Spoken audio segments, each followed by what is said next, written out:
En ASMR, c'était incroyable. Bonjour à tous, bienvenue dans le racontage, l'émission où de sinistres inconnus vous raconte mal une histoire préalablement bien racontée dans un livre. Je m'appelle David, je suis en compagnie de Clara, salut. Bonjour David et bienvenue au Trublion littéraire, amoureux des mots et des histoires qu'on raconte autour du feu, et à toutes celles et ceux qui écoutent le podcast pour s'endormir. On est de retour. Aujourd'hui, on va parler d'un livre très connu, Le joueur d'échecs de Stefan Zweig, paru en 1943. Alors là, je suis bien embêté parce que j'ai toujours dit le nom du bouquin en VO après. Là, c'est de l'allemand, donc je vais tenter. Die Scharnovelle. Je crois que ça se dit comme ça. Voilà, donc Die Scharnovelle. Je l'ai écrit en phonétique et j'ai même écrit DR derrière. Bref, le joueur d'échecs, Stefan Zweig, générique.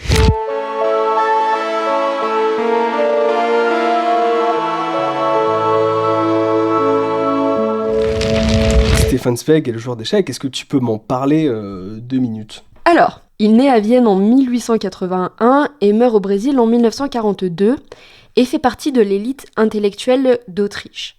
Désespéré par la montée du nazisme, il fuit son pays natal en 1934 et se réfugie en Angleterre, puis aux États-Unis, et enfin au Brésil où il se suicide. Ce que j'ai pas précisé, c'est que son père est un riche tisserand juif, ce qui explique aussi sa fuite. Durant la Première Guerre mondiale, il cède à l'élan patriotique et s'engage dans l'armée autrichienne, mais force est de constater qu'il reste un pacifiste convaincu, et c'est pour ça qu'en 1942, quand il voit la situation mondiale, tous ses rêves pacifistes s'effondrent, et au comble de l'affliction, il se donne la mort. C'est une petite biographie un peu orientée, j'avoue, mais j'avais envie de parler de son rapport particulier à la guerre, et un peu moins de son parcours d'écrivain. Bon, il est auteur de nouvelles, il est dramaturge, journaliste, biographe, et il s'est un peu exercé à la traduction. Et parmi ses œuvres emblématiques, on a Le joueur d'échecs, La confusion des sentiments et 24 heures dans la vie d'une femme. Petite anecdote cinématographique pour les amateurs de Wes Anderson, le Grand Budapest Hotel est inspiré de ses œuvres et surtout de ses mémoires. Ah bon, d'accord, Voilà. je savais pas. Au début, on voit Zweig, je crois qu'elle est en train de lire Zweig aussi. Ok, d'accord. Mais, voilà. Ok, je savais pas. Toi, t'avais lu lesquels de Zweig t'as lu? J'ai lu Le joueur d'échecs et j'ai lu ce qu'il a écrit sur le Brésil. Ok, d'accord. C'était orienté D'accord, ok. géographie, donc... Ok, parce que moi, c'est la première fois que je lisais Stefan Zweig. Pareil, c'est un auteur qui m'avait jamais tant tenté que ça. Je pense que c'est très bien ce qu'il fait, mais je pense que j'ai jamais eu peut-être le petit déclic qui m'a fait me dire tiens, je vais le lire. Par contre, j'avoue que le joueur d'échecs, il m'avait toujours un peu intrigué ce bouquin. Et là, du coup, je suis content de l'avoir lu pour l'émission. J'ai trouvé le bouquin quand même très très cool. Vraiment très très chouette. Je reviens sur ce que j'avais dit, il me semble, sur le bouquin qu'on avait fait de Steinbeck, La Perle, où je disais que j'avais parfois plus de tendresse pour un auteur qui écrivait des trucs simples mais bien que des trucs compliqués pour pas grand chose. Là, je trouve que c'est également le cas. Je trouve que Le joueur d'échecs, c'est un livre qui est court, qui est assez incisif, qui va droit au but. Tu sais, il n'y a pas de phrases en trop et machin. Et ça marche. Donc là, je trouve ça très cool. Je me dis que c'est quand même un exercice difficile que de faire un livre quand même court, efficace, qui porte quand même du sens. Et là, c'est le cas. Ouais. Je pense qu'on peut démarrer le racontage. Comme d'habitude, si vous appréciez notre émission, suivez-nous, mettez la petite note si ça vous a plu, et suivez-nous également sur Instagram si le cœur vous en dit. Alors, le joueur d'échecs, à toi l'honneur. Sur le paquebot en partance de New York à destination de Buenos Aires, l'agitation du départ est à son comble.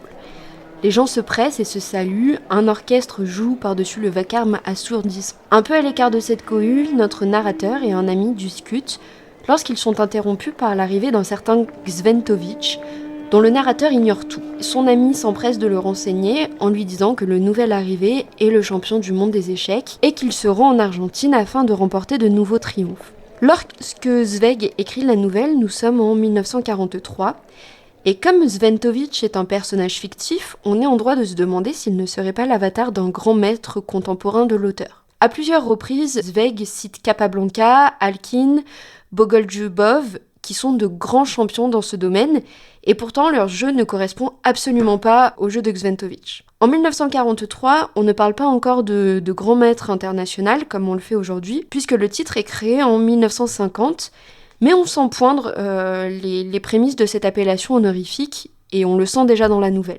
D'ailleurs, petite anecdote, 1943, c'est l'année de naissance de Bobby Fischer, qui est l'un des meilleurs joueurs d'échecs, après Carlsen, évidemment. Voilà. Donc, effectivement, il y a ce Gventovitch sur le bateau, Et du coup, très vite, le narrateur éprouve une petite fascination pour le personnage. Il ne le connaît que de nom. Il sait que c'est un très bon joueur d'échecs, tout ça, mais il n'en sait pas plus. Du coup, le narrateur va demander à son ami de lui parler un peu de Xantovich, et du coup, son ami va commencer à lui raconter la vie de Xantovich, et comment il en est arrivé là. Donc ça, c'est un petit peu la première partie du roman, c'est la jeunesse de ce fameux Xantovich.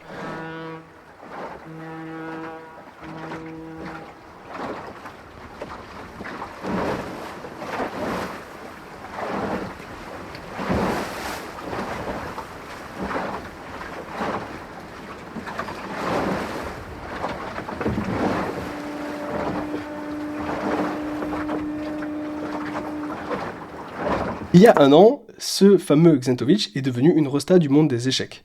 Mais le bruit a vite couru qu'il ne savait même pas écrire. Qui est-il ? En fait, c'est le fils d'un modeste batelier qui a été orphelin à 12 ans, puis recueilli par un curé dans son village. Très tôt, Xantovich semble incapable d'apprendre. Il avait des limitations, tout ça. Je cite, « Son cerveau, fonctionnant avec effort, était impuissant à assimiler aucune des notions les plus élémentaires. » Donc c'est un personnage qui était a priori un petit peu limité dans plein de formes d'apprentissage. Également, il semble vide, totalement désintéressé du monde qui l'entoure. Je recite. Il n'entreprenait rien de son propre chef, ne posait jamais une question, ne jouait pas avec les garçons de son âge. Donc c'est un personnage finalement un peu vide. Le soir, le curé qui l'a recueilli faisait toujours des parties avec le maréchal du logis, des parties d'échecs. Et Xantovich regardait toujours ces parties d'un œil qui semblait indifférent et qui ne l'était peut-être pas. Et un soir, en pleine partie, le curé doit s'absenter, et en rigolant, il regarde Xantovich et lui dit vas-y, termine la partie. Xantovich accepte, il s'assoit, et là, il éclate le maréchal en 14 coups. Donc le maréchal, il est en mode vas-y, on fait une revanche, c'est quoi ce délire ? Et il le rebat. Le curé revient, Xantovich le bat également. Donc là, il commence à se dire mais attends, mais qu'est-ce que c'est ce délire ? Il est fort en fait. On est en 1933 lorsqu'il découvre le monde des échecs. Ses victoires le conduisent à s'opposer à d'autres adversaires qu'il vainc les uns après les autres. Ce dont lui permet de devenir grand maître en 1939 à l'âge de 20 ans. Et ce niveau d'excellence le change en un monstre cupide, alors même qu'il conserve ses manières rustres. Le narrateur, qui toute sa vie a été fasciné par les êtres absorbés tout entiers par une obsession, est tout de suite attiré par Xantovich et il décide que durant les 12 jours qu'il va passer à bord du paquebot, il va étudier cet homme. Ce qui m'a semblé curieux dans mon édition, et ils l'ont bien mis en exergue, c'est la comparaison de ces personnes unidimensionnelles et obsédées par une seule idée à des termites. En allemand, Termiten. Étrange comparaison qu'il n'explique pas, donc j'ai fait quelques recherches et mon hypothèse est la suivante. Ça pourrait faire référence à la peste brune, qui est le surnom donné au nazisme. En effet, Walter Mehring, donc un écrivain allemand, a développé dans ses chansons un bestiaire qui comprend des termites et qui illustre le ravage de l'Europe par le nazisme. Et ce terme Termiten est d'ailleurs repris dans la même optique par Friedrich Schreck Malexeven, dans son ouvrage « La fin des termites, biologie des humains de masse », publié en 1946. Donc je pense pas que ce soit un terme à prendre à la légère, surtout au vu de l'année d'écriture et du reste de l'histoire. Carrément, c'est très bien vu. Ça, je l'avais pas relevé pour le coup, mais j'avais quand même noté cette phrase, que je trouvais très belle, j'avais quand même marqué exactement le même passage. Donc le narrateur, comme tu dis, il est vraiment fasciné par ce Xantovich, et nous aussi en tant que lecteur, du coup, on est en mode, c'est qui ce gars ? On a envie d'en savoir plus. Mais son ami lui dit, bonne chance pour en savoir plus, parce qu'en fait, Xantovich, il parle à personne. Le narrateur, il s'obstine, il dit, ok, je vais quand même tenter d'entrer en contact avec lui. Mais impossible. Alors il élabore des stratagèmes. Il dit, et si je lui demandais une interview pour un prétendu journal d'échecs, ça marche pas. Si je lui proposais un tournoi, bon là ça marche pas. Puis il se dit, si je lui proposais tout simplement de jouer contre moi. Mais le narrateur n'est pas bon. Son stratagème, c'est du coup d'appâter des joueurs sur le bateau. On se souvient, on est sur le bateau, on est quand même enfermé. Et parmi les gens de ce bateau, il y a peut-être des joueurs d'échecs et peut-être même des très bons, on ne sait pas. Du coup, il va s'installer avec sa femme en terrasse et il fait une partie. Et là, un certain McConnor mord à l'hameçon. McConnor, c'est un self-made man, un peu bourru, trapu, un peu grande gueule. Bon, ils se mettent à faire des parties, tout ça. Et le troisième jour, ils sont en train de jouer, Xantovich passe à côté d'eux. Il semble regarder leur partie, puis s'éloigner, constatant à quel point ils sont nuls, quoi. Et le narrateur, il dit du coup, votre coup n'a pas plu au maître. Et McConnor, il dit, comment ça, quel maître ? Du coup, le narrateur, il fait, à côté de nous vient de passer Xantovich, le grand maître d'échecs. Et McConnor, du coup, lui, extrêmement têtu, il veut le rencontrer, Il se dit, mais attends, c'est qui ce gars hein. Évidemment, il se confronte à un mur quand il va voir le fameux Xantovic. Il revient complètement vexé d'être considéré comme un joueur de 3e classe. Il y a juste un passage que je trouve très beau, et si vous jouez aux échecs, peut-être que cette citation va vous heurter, parce qu'elle est vraiment magnifique. C'est « Certes, je connaissais par expérience la mystérieuse attraction exercée par ce jeu royal, le seul de tous les jeux, inventé par l'homme, à se soustraire souverainement à la tyrannie du hasard et à attribuer les palmes de la victoire seule à l'esprit, ou plutôt à une certaine forme de talent intellectuel. Mais qualifier les échecs de jeu, n'est-ce pas déjà les réduire et commettre une injustice ? Ne sont-ils pas aussi une science, un art, quelque chose qui plane entre ces deux pôles comme le cercueil de Mahomet entre le ciel et la terre, une incomparable association de tous les contraires, très anciens et pourtant toujours neufs, mécaniques par leur dispositif, mais n'agissant qu'avec le ressort de l'imagination, à la fois limités à un espace géométrique et figé, et illimités par leur combinaison, se développant sans cesse et pourtant stérile, une réflexion qui ne mène à rien, une mathématique qui ne calcule rien, un art qui ne crée pas d'œuvre, une architecture sans matière, mais dont l'être et l'expérience sont incontestablement plus durables que tous les livres et toutes les œuvres, le seul jeu qui appartienne à tous les peuples, à toutes les époques, et dont nul ne sait quel Dieu a apporté sur la terre pour tuer l'ennui, pour aiguiser l'esprit, pour stimuler l'âme. » C'est beau.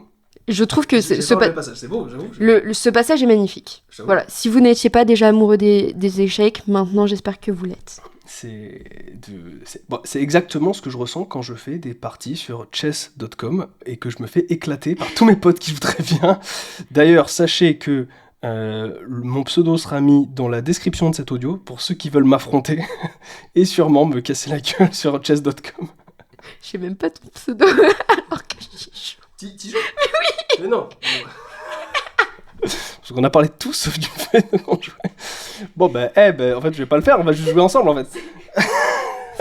Fin du podcast, on va juste jouer. fin de l'épisode,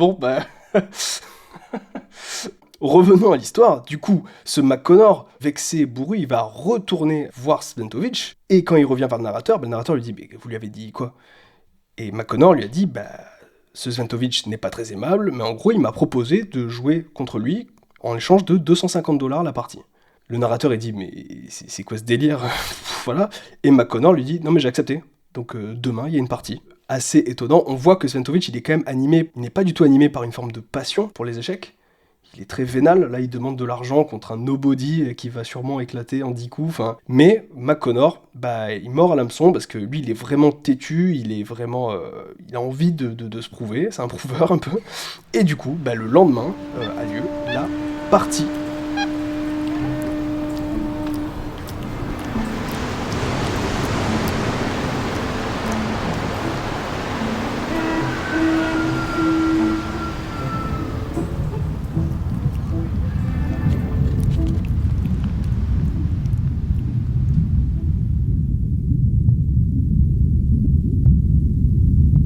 Donc, le lendemain, grand classique, Xantovic arrive en retard. C'est le lot de tous les génies, bien que je ne pense pas que ça en soit un. Et le jeu s'organise de la manière suivante.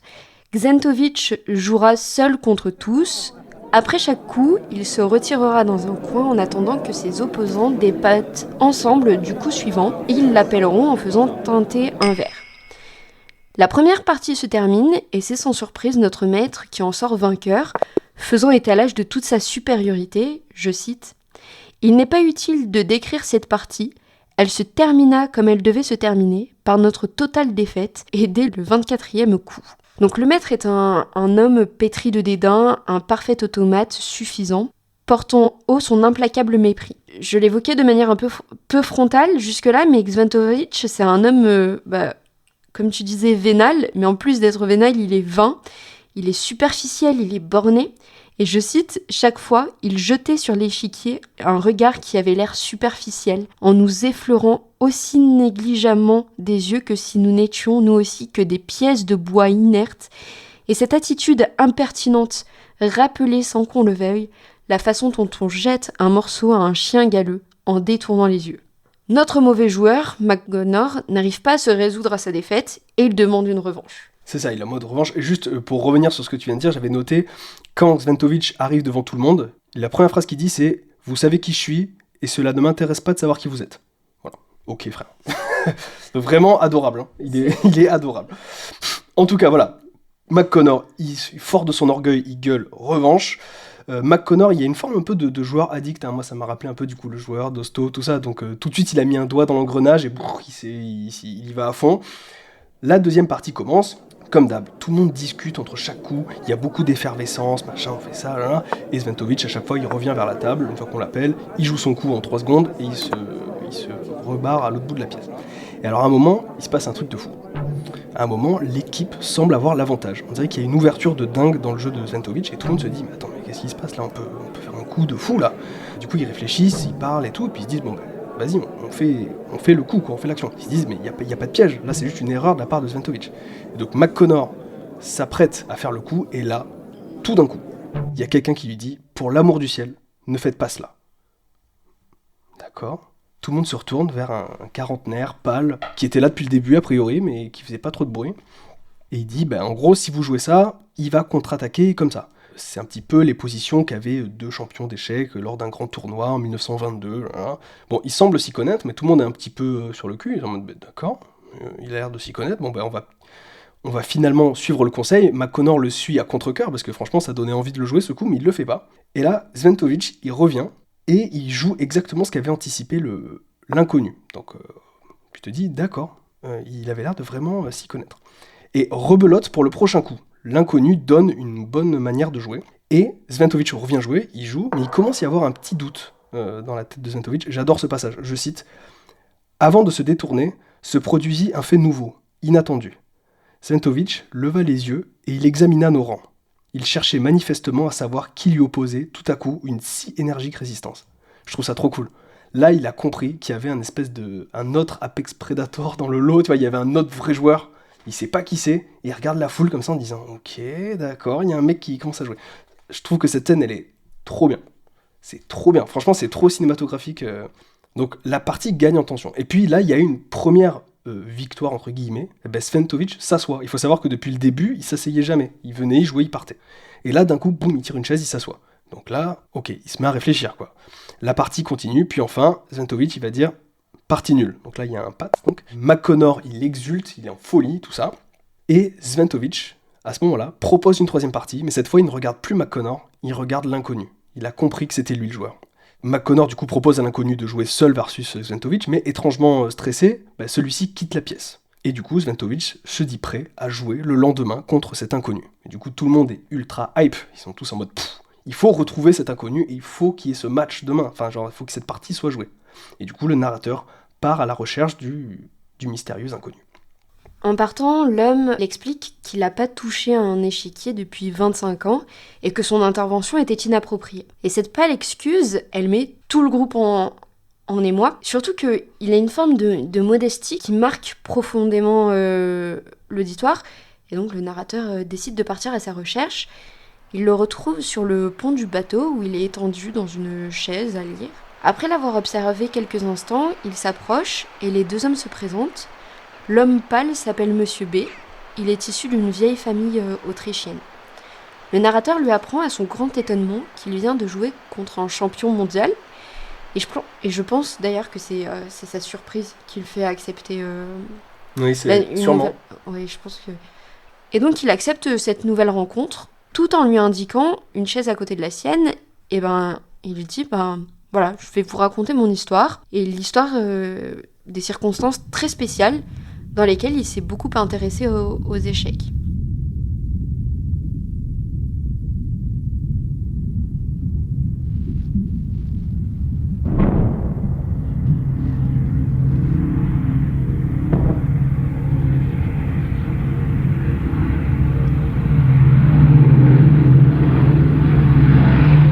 En fait, avec son père, il s'occupait avec une honnêteté scrupuleuse d'administrer des biens du clergé et de quelques membres de la famille impériale.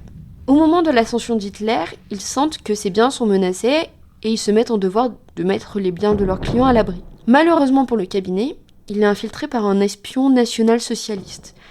Bien que celui-ci ne soit affecté qu'à de menues tâches, il finit par ouvrir et découvrir des documents compromettants. La veille de l'entrée d'Hitler à Vienne, Monsieur B est arrêté par la Gestapo, juste après s'être débarrassé des documents qui l'incriminaient, mais le mal est déjà fait. Il n'est pas envoyé dans les camps, mais il est laissé à la disposition de la Gestapo. On l'installe dans un hôtel, et dans sa chambre, il est coupé de tout. C'est à ce moment-là que la torture commence, lente, insidieuse. Il est placé dans un néant radical. Il est désespérément seul, il est réduit à lui et prisonnier du vide. Les interrogatoires commencent brusquement, tout s'enchaîne, toujours dans un chaos total. De retour dans sa chambre, ses pensées ne pouvaient s'accrocher qu'à l'interrogatoire parce qu'il n'a aucune distraction. Qu'est-ce qu'il aurait dû dire? Qu'est-ce qu'il aurait dû faire? Et il passe ainsi 4 mois de sa vie dans le vide de cette chambre-cellule, à ressasser les moindres détails de ses interrogatoires successifs, sans savoir quelle heure il est, ni combien de temps s'est écoulé. Ouais, il sent qu'il devient petit à petit défaillant mentalement. Je cite, « À de petits signes inquiétants, je connus que mon cerveau se détraquait. Au début, j'avais la tête claire durant les audiences. Maintenant, je n'articulais plus même une phrase toute simple sans bégayer. Car tout en la prononçant, je fixais, hypnotisé, la plume du greffier qui courait sur le papier. » Donc là, cet isolement extrême, cette prison de néant, de vide, elle est vraiment en train de le détruire mentalement. Il est en train de perdre ses moyens. Un jour, il risque même de craquer et de tout dévoiler, mais finalement, il s'abstient. Et puis un jour, il se passe un truc quand même. Il est appelé à comparaître à l'interrogatoire, on le fait attendre dans une espèce de salle d'attente. Il est là, il regarde des manteaux pendus, comme ça, à une patère. On appelle ça comme ça. Et puis il remarque quelque chose, et ben il y a un livre dans la poche d'un des manteaux. Il voit la forme d'un livre dans une poche. Et là il se dit genre, what? Il y a un livre. Et on est le 27 juillet. La date lui est restée en mémoire parce que, chose exceptionnelle, il y a un calendrier visible au mur, ce qu'il n'a pas vu depuis des mois. C'est vrai, j'ai oublié un calendrier. Et bon, ça c'était dans les notes du bouquin, mais le 27 juillet, c'est la date à laquelle Zweig a perdu sa nationalité autrichienne. Ok. Voilà. D'accord. Ok. Il parvient à le dérober pour enfin lire un truc, pour penser à autre chose dans sa chambre. Et c'est en arrivant dans sa cellule qu'il constate qu'il s'agit d'un manuel d'échecs. Et il est désespéré, il est déçu. Il est déçu de fou. Moi, je pense que j'aurais été déçu de ouf. Hein. J'avais envie de lire un polar ou un truc vraiment kiffant, tu vois. Non. Un manuel d'échecs. Il est en mode, oh non. Et surtout que toute la scène d'avant, elle est trop cool. En fait, la scène où il va chercher le livre, en fait, il va se plaquer contre le mur, il va glisser le livre doucement. Enfin, c'est une vraie scène de suspense, en fait, qui est quand même bien écrite, parce qu'il doit pas se faire repérer, parce que, en fait, si on lui chope le livre, là, il deviendrait complètement fou à ce moment-là. Parce que c'est vraiment la dernière branche sur laquelle il peut se retenir. Et ouais, voilà, c'est ça. Donc, il sort le livre de sa poche, il voit que c'est un truc d'échecs, il est dégoûté. Mais bon, il va quand même commencer à l'ouvrir, il va commencer à le feuilleter, et puis petit à petit, il va se créer un espèce d'échiquier de fortune avec son drap qui est quadrillé et des pièces en mie de pain qu'il va faire. Il va se dire, bon, si j'ai que ça pour me divertir, donc en fait, je vais jouer le jeu. Et il va se mettre à rejouer des parties célèbres pour s'occuper. Et petit à petit, il commence à acquérir un savoir encyclopédique. Les échecs deviennent sa force. Mais au bout de 3 mois, il a largement épuisé le potentiel divertissant du manuel. Il a joué les 150 parties célèbres, et du coup, il décide de jouer contre lui-même. Le nouvel opposant, ça va plus être les opposants historiques du bouquin, mais ça va être lui-même. Et commence alors une vraie dissociation dans son esprit. Et du coup, je trouve que là, c'est intéressant, parce que les parties d'échecs évoquent métaphoriquement la lutte de l'individu contre l'inévitable folie induite par l'isolement. Donc il se bat constamment contre une partie de lui-même. Enfin, il se bat contre la folie qui peut venir. Enfin, je trouve que là, la dualité, elle est quand même claire, elle est intéressante. Et petit à petit, il devient addict au jeu.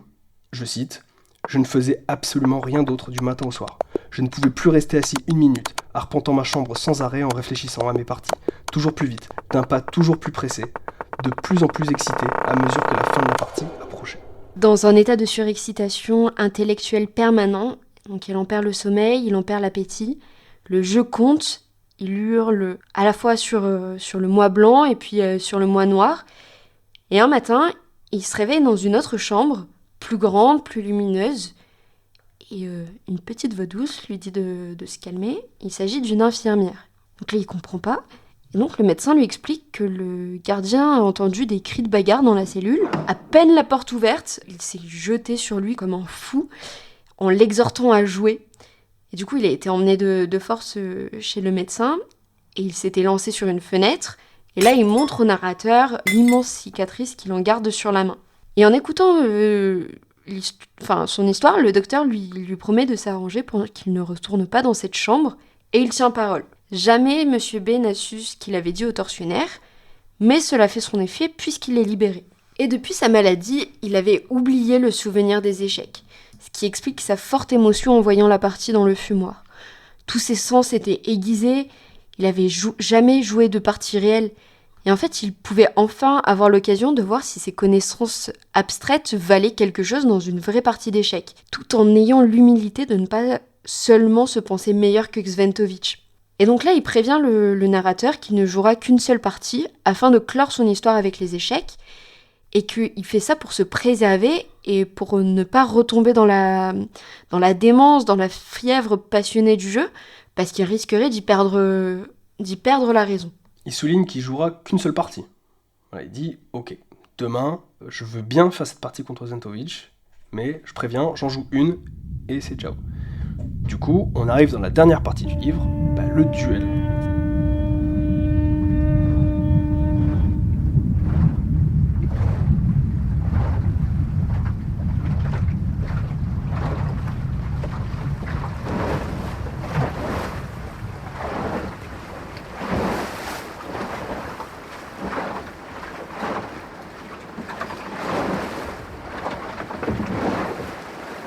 Le lendemain, 15h, les joueurs se retrouvent. Alors déjà, il y a une vraie différence entre les deux joueurs. Sventovitch, il est fixe, il est concentré. Et B, à côté, il est plutôt serein, presque un peu désinvolte au final, parce que il est là, comme s'il n'y croyait pas trop. Mais il est quand même là, voilà, il a envie de jouer, quoi. La partie se déroule, le narrateur évidemment ne comprend pas tout, parce que là il se passe il y a que des coups de dingue, et Sventovitch met de plus en plus de temps à jouer. Et ça agace petit à petit B, qui lui joue plutôt vite. Sventovitch par contre, lui, prend son temps, il ne s'en émeut pas pour autant, il reste calme, et il fait ses coups petit à petit. Après 2 heures de partie, B joue, et se met à trembler. Et il dit, je cite, « Ça y est, c'est réglé ». Bon, y a tout le monde qui regarde le plateau, Sventovitch ne bronche pas, le temps passe. B s'impatiente, se lève, marche. Je cite le narrateur. « Je venais de m'apercevoir que malgré son agacement, il arpentait toujours le même espace. On eût dit qu'une barrière invisible l'arrêtait dans le vide. » Donc là, on voit que B, étrangement, plus il joue, plus il est excité par quelque chose. Il est de plus en plus stressé, de plus en plus erratique. Et quand il se lève pour marcher, il marche comme un lion en cage, sans la cage. Je trouve ça intéressant. Là, tu te dis que B, il est toujours enfermé dans la même prison mentale, qui était une prison physique, quand il était enfermé par les nazis. Puis au bout de 10 minutes, Sventovitch pousse les pièces d'un revers de main, il s'avoue vaincu. Je cite à nouveau le narrateur. « Un champion du monde venait de baisser pavillon devant un homme qui n'avait pas touché un échiquier depuis 20 ou 25 ans. » Du coup, il abandonne la partie, mais on propose aussitôt une nouvelle que Monsieur B ou Dr B accepte dans un état de fébrilité grandissant. Une hargne passionnée se noue entre les adversaires et la tension monte chez Monsieur B qui est exaspéré par Sventovitch, qui joue avec une lenteur exaspérée, justement pour l'agacer. Tout le corps de B devient nerveux, il se mord les lèvres, bat du pied, tambourine sur la table. Finalement, sans regarder l'échiquier, il annonce dans un état proche de la folie « Échec !» Mais c'est pas le cas. Il s'est trompé de partie, il est dans sa partie imaginaire. C'est particulièrement bien tourné puisque avant de dire échec, il avance son fou. Et en fait, déjà, c'est le fou qu'il avance, c'est pas n'importe quelle pièce. D'autant que dans un autre roman, cette pièce est associée dans un autre roman de Zweig, le fou, dont j'ai oublié le nom en allemand, est associé à la folie. D'accord, voilà. Ok. Et du coup, le narrateur le rappelle à la réalité en lui pinçant fortement le bras, en lui murmurant « Souviens-toi ». Et il passe son doigt sur la cicatrice rouge de sa main. D'un frisson, B sort de son espèce de torpeur. Il se lève, il s'excuse de sa méprise auprès de l'assistance et il s'en va. Et Sventovitch regarde la partie d'un œil a priori admiratif. Et le roman se clôt sur ça. Je souligne ce que tu as dit juste avant, c'est intéressant que le narrateur rappelle à la raison B en touchant la cicatrice. Quand même, la notion de cicatrice, elle est importante aussi. Là, c'est une cicatrice mentale, finalement, parce qu'il était enfermé par les nazis. Je trouve que Le livre, quand même, se termine, entre guillemets, sur le toucher d'une cicatrice, quand même, qui sera éternellement là, sur le personnage. Il est éternellement balafré par l'histoire. Donc, le roman s'arrête sur cette partie.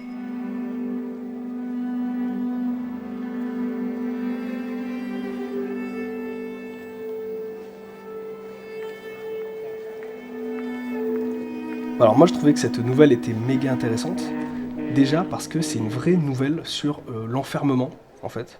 Je me suis dit déjà il y a un enfermement physique, donc la nouvelle se passe sur un bateau, c'est un huis clos, mais également dans une cellule au milieu du roman, donc on est vraiment passé d'un huis clos à l'autre, donc c'est que des huis clos. L'enfermement addictif, le jeu, ils sont tous addicts par quelque chose, et là en particulier c'est le jeu, hein, ils sont tous addicts par le jeu, même McConnor. L'enfermement mental, que Sventovich est prisonnier de ses limitations, a priori, intellectuelles, et B, prisonnier de sa folie. Et je trouve qu'il y a même un truc encore plus méta là-dedans, c'est que l'histoire de B se passe au milieu du livre, et ce livre, il est en forme un peu de palindrome, il est ABA, bateau, l'histoire de B, et retour sur le bateau pour le duel. Et donc en fait, même l'histoire de B, elle est enfermée, en fait, physiquement, par les deux parties du bouquin. Donc en fait, il y a un enfermement constant dans ce bouquin. C'est cool. Trop bien. Donc, vraiment, tout le monde est enfermé dans un système, quoi. Ouais. Trop intéressant. Trop smart. Et je note tant que j'y suis là, mais j'avais marqué aussi qu'il y avait une autre notion importante qui était la dualité. Au-delà de l'enfermement, il y a aussi la dualité. Donc Sventovich est double, il est à la fois brillant et pas brillant du tout, et détestable. Alors j'ai marqué entre guillemets idiot et génie. B l'est aussi, il est aussi intellectuel que complètement fou. Voilà. Et les échecs évoquent par nature la dualité, le conflit. Donc il y a toujours ce truc-là. En fait, il y a plein de biais pour critiquer Sventovich, mais je pense que c'est intéressant de remarquer que parmi tous ces biais-là, le plus implacable, c'est son absence totale d'intelligence et d'imagination. Parce que Sventovich, malgré ses éclats, malgré son jeu laborieux et efficace, il est incapable de la moindre imagination, et ce qui va à l'encontre même de la description que faisait Zweig des échecs. Tout simplement parce qu'en fait, l'auteur oppose toujours la force tenace et brute à l'imagination et à la créativité, qui sont autant de traits d'intelligence. Pour Zweig, il n'y a que les dernières qui soient capables d'élever l'âme, mais surtout de vaincre la tyrannie. Dans ce schéma manichéen, on voit bien où se placent les protagonistes. L'un est bon, modeste, mais marqué au fer rouge par la violence de la guerre, tandis que l'autre représente tout le reste, ce qu'il y a de plus vil. Je vais peut-être aller un petit peu loin dans mon interprétation du truc, mais on pourrait se dire que tandis que Monsieur B représente l'individu conscient et en lutte, Sventovich, lui, serait plutôt la masse humaine flattée dans ce qu'il y a de plus trivial. Tout à l'heure, je parlais de l'avatar Sventovich, et j'ai essayé de ponctuer le résumé d'éléments significatifs qui servent mon argumentation, notamment, donc j'ai cité 1933 et 1935, dates auxquelles il découvre les échecs, il devient maître, mais ces dates correspondent surtout à l'ascension d'Hitler au pouvoir et au début de la guerre. Alors oui, je fais un parallèle entre Sventovich et Hitler, parce que je pense que le premier est le miroir du deuxième. C'est ça qui est super intelligent dans ce récit, c'est que la forme du récit enchâssé permet une sorte de confusion passionnée, comme dans un vrai récit témoignage en fait. Il laisse au sein du récit cadre la voix de la mémoire, alors même qu'il commence à écrire en 1941. Donc il a déjà ce regard de « il faut rapporter la mémoire oui. ». Donc je ne vais pas revenir sur le terme termitaine, qui n'arrive même pas de manière frontale en fait, hein. C'est même pas des termites soulignés, non, c'est hyper insidieux. Oui, tu vois, ça vient vite, ça vient même gangréner le langage en fait. Ouais, carrément. Et ensuite, génie parmi les génies, donc les échecs. C'est absolument pas anodin de prendre les échecs comme jeu de référence.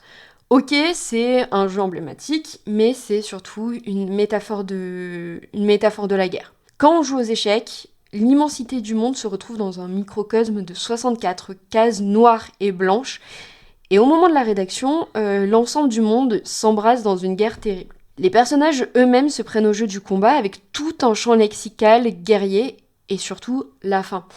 Parce que si on prend les échecs comme la guerre, ce qu'ils sont de manière métaphorique mais aussi littérale, il faut prendre l'adversaire. Que nous dit la victoire un peu contre son gré de Gventovitch contre Monsieur B. C'est hyper pessimiste parce qu'on a une première victoire, donc la première impression que peut-être les Alliés pourraient gagner, et en fait non, on a cet abandon total et voilà l'étalage de la suffisance de Gventovitch et peut-être par conséquence du nazisme. Oui, c'est ça, vraiment d'un revers de main en mode ok, on en refait une, enfin, Ouais. il est toujours debout en fait, c'est ça en fait, C'est ça. tu le vains pas, c'est vrai. C'est ça. Surtout que il y a à la fin, Gventovitch est imbu de lui-même, et même s'il a ce petit regard admiratif sur la partie qui est en train de se jouer ou qui vient de se terminer, il dit c'est plutôt pas mal pour une dilettante. Donc même là, c'est lui qui a le fin mot de l'histoire, Ouais, littéralement. Oui, littéralement. Ouais. Et du coup, c'est hyper pessimiste comme fin, en fait, surtout avec toute l'analyse de la vie de Zweig, C'est clair. c'est que c'est hyper pessimiste. C'est clair. Oui, c'est vrai, c'est vrai. En fait, il a le dernier mot et en fait, il regarde un œil vraiment suffisant. En fait, il n'y a pas un seul moment où le personnage de Sventovitch n'est autre chose que cette entité suffisante et vraiment ténébreuse, quoi, finalement. Et c'est lui qui conclut le roman, il regarde cette partie en disant « Ouais, c'était pas mal. » C'est tout. Tout ça pour ça. Donc le personnage de Sventovitch, il est assez fascinant. Je trouve que là où le roman est fort aussi, c'est que... Alors, c'est la traduction française qui a appelé le roman Le joueur d'échecs, parce que je crois qu'en allemand, on appelle ça le livre d'échecs, ou les échecs, je crois, parce que la traduction anglaise, c'est chess. Enfin, nous, on a mis le joueur d'échecs, et je trouve que du coup, c'est marrant, parce que ça crée un twist. Parce que moi, je pensais que ça allait être un bouquin sur Sventovitch, du coup. Et le fait qu'au milieu du roman, t'as un deuxième joueur, tu te dis, d'accord, en fait, il y aura une dualité. C'est qui le joueur d'échecs? C'est quoi ce truc? C'est assez intéressant. Moi, il y a un autre point, le dernier que j'ai écrit, je me suis dit que ce livre parle aussi de comment vivre avec un trauma et de l'enfermement comme refuge. Pour moi, B, il est assez fascinant et touchant là-dedans, parce qu'en fait, il a vécu un trauma extrême, tu vois, enfin... les nazis, c'était l'horreur cosmique du 20e. Bref, il a vécu ça. Et après, il a trouvé son refuge, qui était les échecs. C'est tombé sur lui comme ça, et il est tombé là-dedans. Mais cet enfermement et ce refuge-là, il a des fondations finalement assez viciées. C'est malsain, en fait. Et ça se voit, il est vacillant. Genre, à la deuxième partie, il commence déjà à péter un câble. Et c'est là parce que ressurgit, je pense, vraiment les horreurs de la guerre, les horreurs de l'enfermement, du camp. Et qu'en fait, malgré ce petit maquillage du trauma que sont les échecs pour B, derrière, il y a un marais de ténèbres quoi, qui n'attendent que de ressurgir à la surface. Quoi. Enfin, voilà, donc c'est une œuvre assez crépusculaire, pessimiste. Noirs et noirs ont-ils dit, n'y a-t-il vraiment plus d'espoir? Dira Booba dans 9 de Yveron, c'est peut-être ça pour terminer cet épisode. Club de fin. Mais voilà, donc super bouquin. Attends, il y a un truc dont on n'a pas parlé aussi, c'est... mais est-ce un truc en particulier? Je dis ça parce que je viens juste de tomber sur Abbaye bénédictine. C'est la place du texte biblique. Ah, t'as trouvé qu'il y avait une place dans le texte? Ouais, Ah ouais? grave. Quand il joue la première... Alors déjà, t'as dans la biographie de... Je suis en total roue libre. Dans la biographie de Gventovitch, il est comparé à l'âne de Balaam. Ah oui, putain, j'ai noté où ça. Il dit c'est un âne donc stupide à qui on donne la faculté de parler. Donc en fait, il est vraiment comparé à ça. Et puis, et ça je l'ai noté parce que c'est un de mes... c'est un de mes versets préférés. Il lui dit... Enfin, donc Sventovitch arrive et le narrateur a cette pensée en lui-même. Il dit « peser et trouver trop léger ». Et donc, ça fait référence à Daniel, chapitre 5, verset 27, dans lequel on dit « peser, tu as été pesé et tu as été trouvé léger ». Donc en fait, Dieu met l'âme dans la balance et tu ne vaux rien en fait. Et du coup, il y a pas mal de références aux églises. Je dis ça déjà le clergé... T'as aussi un peu cette opposition-là, clergé... Dans la biographie de B. Ouais. C'est ça, ouais. Ouais. Oui. Et là, tu vois pas mal de citations où l'Église est opposée à l'Allemagne. Enfin, voilà, il fait des références à des... Est-ce une manière aussi de... Je sais pas. Alors moi, j'ai pas lu d'autres bouquins de Stefan Zweig, juste je voulais profiter là de cet épisode pour dire que ça m'a rappelé une œuvre, moi, d'un auteur que j'adore, qui s'appelle Roberto Bolaño, c'est un de mes auteurs préférés. Et j'ai trouvé que... Alors, c'est fou, parce que Roberto Bolaño, c'est un auteur qui parle beaucoup d'auteurs qui l'ont inspiré, mais il n'a jamais parlé de Zweig. Okay. Et en fait, en lisant ça, je me suis dit, mais c'est littéralement Bolaño, c'est pareil. Enfin, Bolaño, les deux grands thèmes de sa vie, c'est l'exil et le mal, les ténèbres et le mal, les nazis, ça revient souvent. Voilà. Et il y a souvent cette histoire d'exil. Là, je trouve qu'il y a déjà ça. Déjà, il y a la notion de bateau, donc les personnages qui vont d'un point A à un point B. Et là-dedans, l'ombre à l'horizon des ténèbres absolues. Et ça m'a rappelé un bouquin qui s'appelle Le Troisième Reich. Alors, on va passer sur la finesse du titre. Ok. Bon, ouais, il n'a pas des super titres, Bolaño, mais ce bouquin est super si vous voulez commencer Bolaño avec un texte plutôt court, parce que ses autres bouquins font 1000 pages. Et c'est un mec qui est en vacances dans une station de vacances en Espagne, et il design un jeu de plateau qu'il va appeler le Troisième Reich. Et parmi les gens qu'il rencontre, il va rencontrer un mystérieux personnage qu'on va surnommer le Brûlé, parce qu'il est brûlé, et qui est étonnamment fort à ce jeu. Alors, c'est plus fin que vous ne le pensez, c'est pas juste un ancien nazi, machin, mais ça m'a évoqué un petit peu Sfeg, cette notion déjà d'exil, on est loin de chez soi, la notion de jeu, d'enfermement dans le jeu, et aussi de ténèbres à l'horizon. Voilà. Ouais. Donc, voilà, Bolaño. Moi, ça m'a fait penser à un...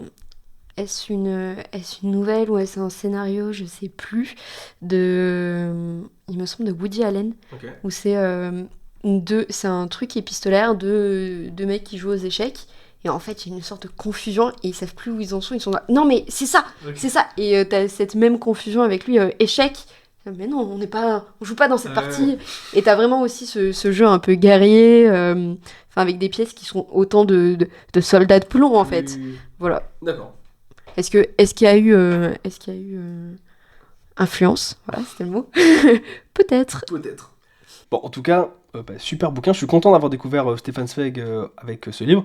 Bon, je sais pas si j'en lirai d'autres, ça m'a pas non plus hype. Voilà, je serais quand même curieux de lire Amok, un autre livre qui se passe sur un bateau d'ailleurs. Je sais pas pourquoi cette obsession des bateaux. C'est dans ce bouquin-là que le fou est. Ah, c'est dans celui-là? Ouais. Ah ok, lui j'ai envie de le lire par contre, super, ça tombe bien. C'est dans celui-là que c'est le fou, et puis c'est dans mes notes, mais c'est associé à la folie meurtrière. Ok, d'accord. Voilà. Et oui, parce que Amok parle de ça d'ailleurs.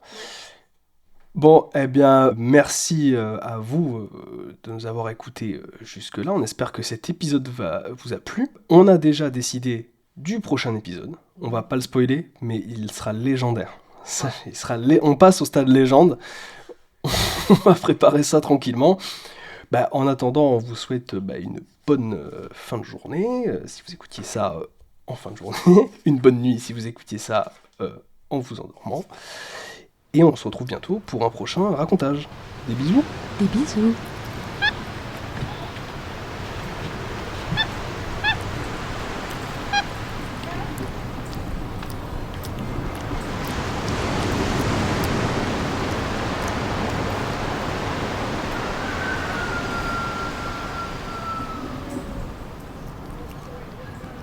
Le bruit a vite couru qu'en fait il ne savait même pas écrire.